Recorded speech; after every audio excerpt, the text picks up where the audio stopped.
A major escalation today in the war of words and actions with Russia over what the West says is its continuing role in backing insurgents bent on destabilizing Ukraine. Until now, the mostly U.S. sanctions targeted individuals and were widely regarded as token efforts to make Russia's Vladimir Putin back off. He hasn't. President Obama said the new measures, coordinated with the European Union, are aimed at three key and sensitive areas for Russia: energy, defense, and finance.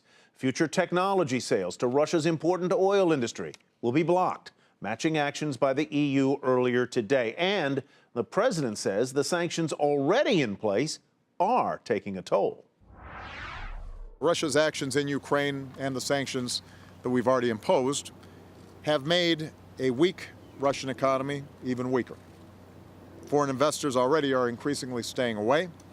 Even before our actions today, nearly $100 billion in capital was expected to flee Russia. Russia's energy, financial, and defense sectors are feeling the pain. Let's bring in our Washington correspondent, John Harwood. John, what did the president and the European allies do today specifically? And is it likely to change Vladimir Putin's mind one little bit when he clearly enjoys very strong support within Russia?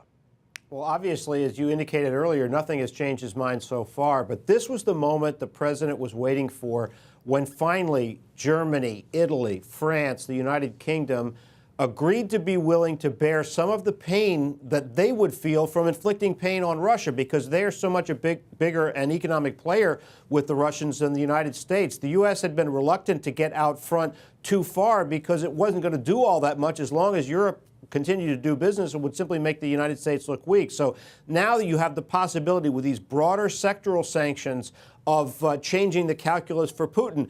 If it doesn't, then they're going to have to see if there are any other steps that they can take. Everybody's ruled out military boots on the ground.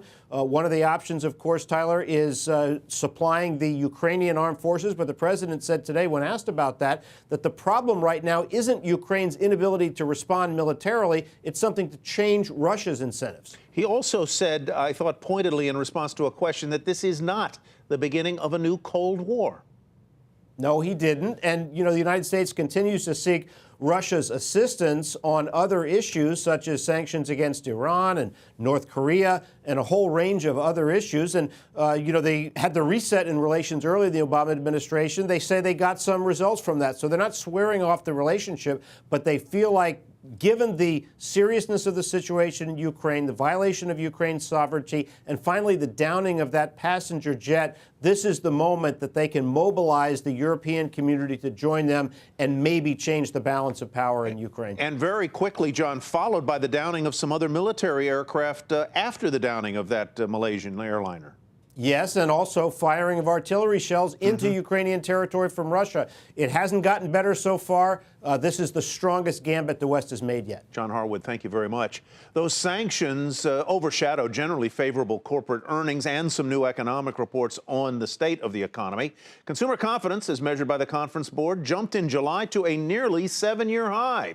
But a new report on housing confirmed what we already know, that home price gains are slowing. By the close, the Dow fell more than 70 points and is now about 1% off its record high.